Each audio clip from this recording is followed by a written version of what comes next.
$1 million? And it's $1 million Lotus from the... Of course, because he owns it, isn't it? So he owns it, mate. It wasn't that his lucky day. Some people get so lucky, man. They really didn't know what was in it at first until I whipped it open and saw... They didn't know what was in it. What was inside. There's been 8 different versions of the car who were all driven by Bond at the time, who was Roger Moore. The film was The Spy Who Loved Me. And yeah, I remember it well. A 1964 Aston Martin that was used in the film Goldfinger, sold in 2010 for $4.5 million. It's a lot of money, isn't it, mate? Yeah, it's a hell of a lot of money. Well, I've got something I want to play you. Are you familiar with our good, big bummed friend Kim Kardashian? No. You don't know who Kim Kardashian is? No. You joking? I don't know who she is, mate. Just tell me. You don't know who the Kardashians are as a family?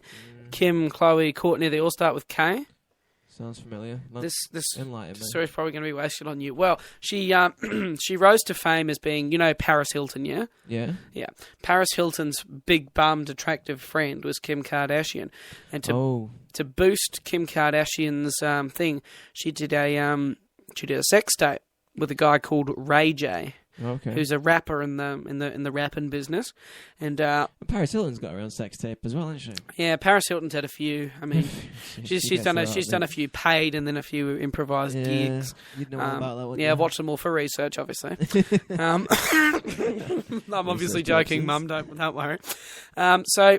For those of you who do follow Kim Kardashian, which is not you, Mr. Morgan, first she married Chris Humphries, who's a basketball player, okay? Remember that? Basketball player? Right. Okay, hang on. Just had to take a moment. And secondly, she's now in a relationship with famous rapper Kanye West, okay? Oh, yeah. So take a listen to Ray J's new song and just have a listen to who you think you might be rapping about. Now she might move on to rappers and ball players, but we all know I hit it first. I hop in the club and bop a shoulder, and I don't even put in work. I hit it first. So for those of you who didn't hear, the first lyric was, she might move on other rappers and ball players, Jay-Z and Kanye, but everyone knows that I hit it first. And he's come out and said, it's nothing to do with Kim. Oh, yeah. Bro, we all know you're lying. Stop being a twat. Great lyrics. Moving on to a creepy old man. You a big fan of creepy old man? Can't get enough of him, actually. Love him. He just hangs out at the Valley at 11 o'clock on a Wednesday night, just like breathing loudly with a trench coat on. It's Matty Morgan's weekend. Well, Taylor Swift meet and greet has been cancelled after a creepy 39-year-old man was revealed as the winner.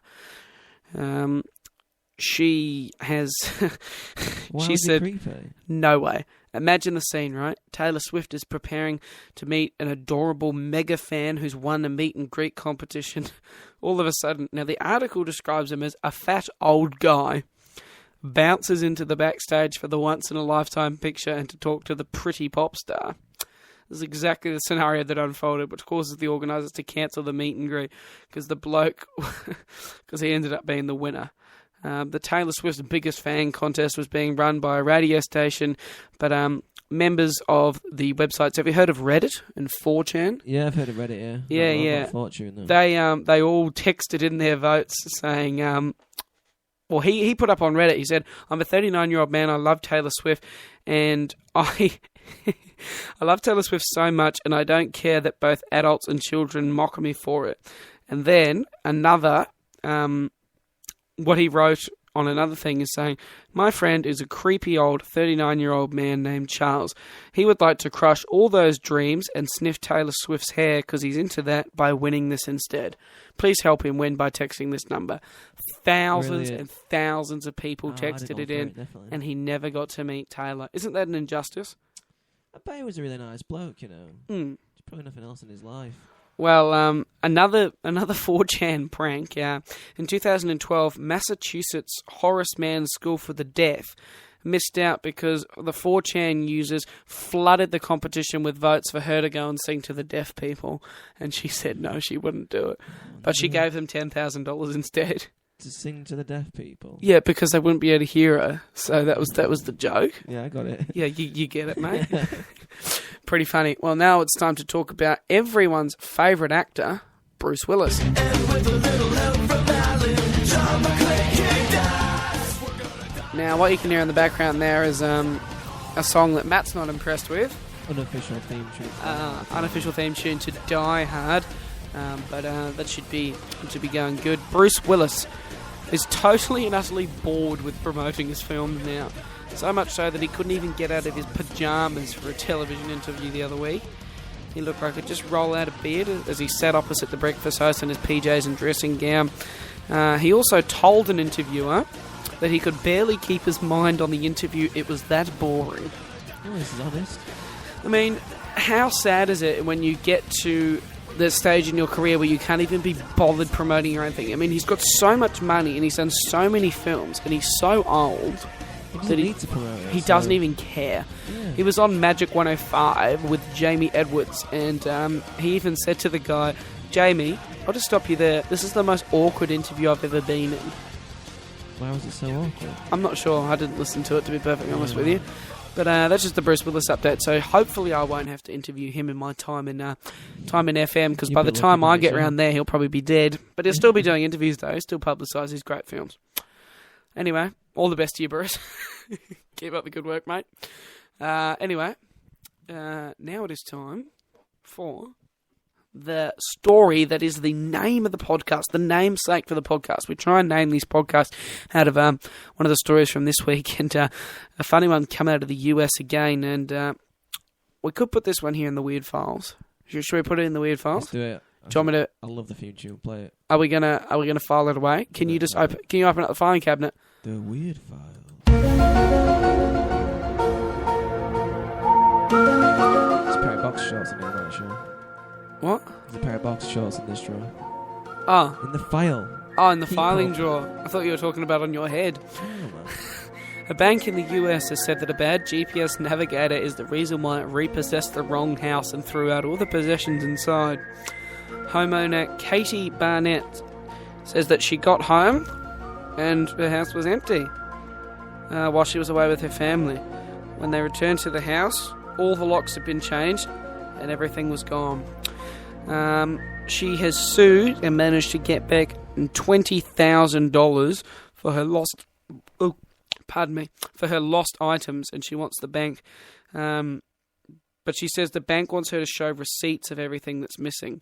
So she's suing for 20 grand, saying that's roughly how much, but they're in a dirty, dirty court battle because they want to see receipts. Because literally, if everything gets taken, you could just be like, well, I had a $10,000 movie cinema screen in here, and in this room here, yep, that was a wall-to-wall feature fountain, and surround sound in every room of the house. Yep, you nicked all that.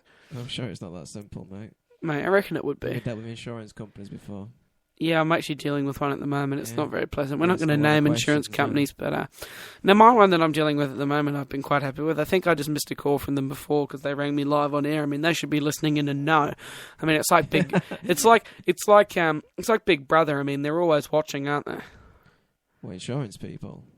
Just watching you, mate. There's no one listening it's a either. liability, mate. It's a liability. Follow you around in your car wherever you walk down the street. Yeah, that's right, this mate. kid's gonna cause some damage. I'm not forking out for it. The police are after me, mate. I mean, yeah, I'm nervous about what's going to happen because sometimes it just kicks off, mate. Yeah. And I can't when it does, I just can't control it. You know what I mean? What control? What, your temperament? No, just when it kicks off. Yeah. Anyway, speaking about Big Brother, I wanted to talk about. Did you watch any of the Big Brother coverage this week, mate? Nah, I don't watch that crap. You don't? Oh, crap. Well, he's Big Brother. You don't watch that, do you? Oh, I love it, mate. I'm going to play you some sound effects now, right. Actually, from our new favourite housemate, Tim. Now, this is Tim when he first walked into the house. Oh my gosh! Check this out! What number? What key did you pick? 3. Oh, hey mate. Hello. Hello. Oh, I'm Tim. Tim Tahan. Tahan. Nice That's exotic. Oh, thank you, darling. Now, doesn't he sound like a tool? He's just gonna say, mate, sounds like a bellend. Yeah. Well, he came in and he said he said to everyone that he's a professional student and he's been studying for 10 years. Professional student? Mm-hmm. What's a professional student? Someone who's studying, but like they've been doing it for like longer than 5 years. Right. So it's like their job, sort of. He's like he's doing a PhD or something. No, yeah. That's what he said, He keeps okay? failing and keeps retaking. But it's all lies. Because if you Does remember... he work at the KMR or something? No. He's actually a radio announcer, mate. Oh, Can you believe it? is that? Okay. Yeah, doesn't it seem weird? But That's why he's an idiot. it doesn't surprise you. No, I don't know. Why is he lying? Well, because he's come on and said he's a Is he professional student. undercover or something? But do you remember Rihanna, yeah? She had a 777 tour for her 7th album, and the song was called 7, and she went to 7 countries in 7 weeks or whatever. It was all about 7. Well, she had a Boeing 777 jet, and on that jet was a bunch of competition winners and media winners. But obviously Rihanna was at the front of the plane, not in with the media. So the media was just sitting there waiting to see Rihanna. Right. So it got to about 5 days, and they still hadn't seen Rihanna, and they're just flying all over the world, watching Rihanna in concert, then hopping back on a sweaty plane and flying for another 8 to 12 hours around the world. So, old Timmy was on there as a representative for an Australian radio station and decided to streak.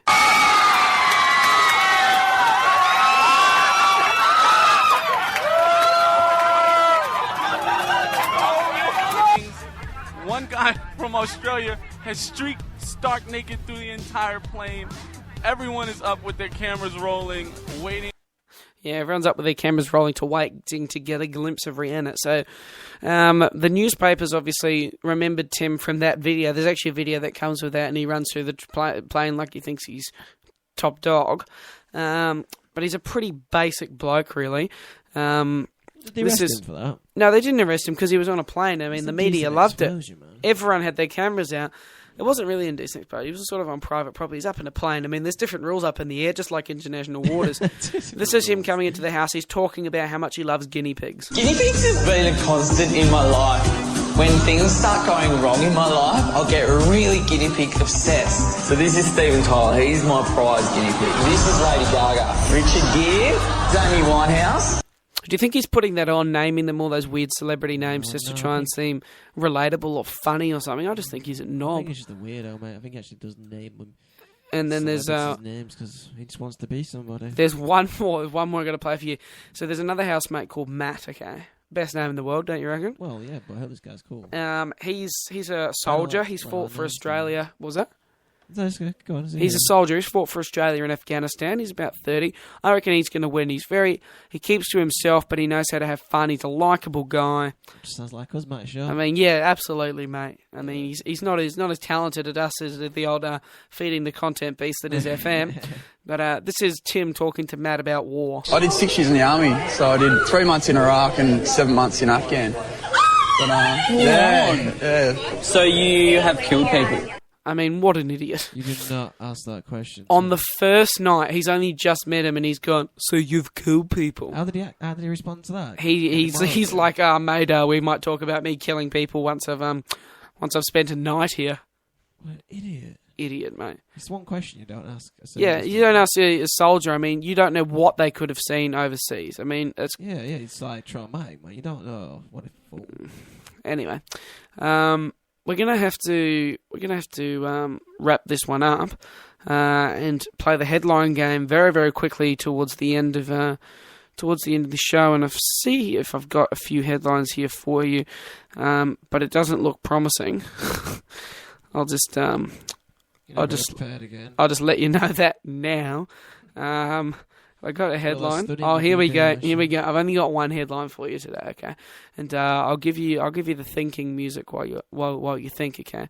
So the headline is 50 Shades of Shame. I'm gonna guess what it's about. Yeah, you gotta try and guess what it's about. Okay, then. So somebody has been left handcuffed to a bed somewhere with this book nearby. 50 Shades of Shame. Yeah. Oh, wait, hang on. No. It's got to be something to do with 50 or someone's age 50. I don't know. You don't know? That's not the answer. Go on.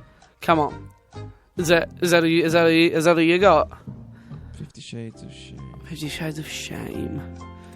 No, go on, wait. Like, I'll put you out of your misery, mate. We've got 5 seconds to go. I've wasted way too much time on this.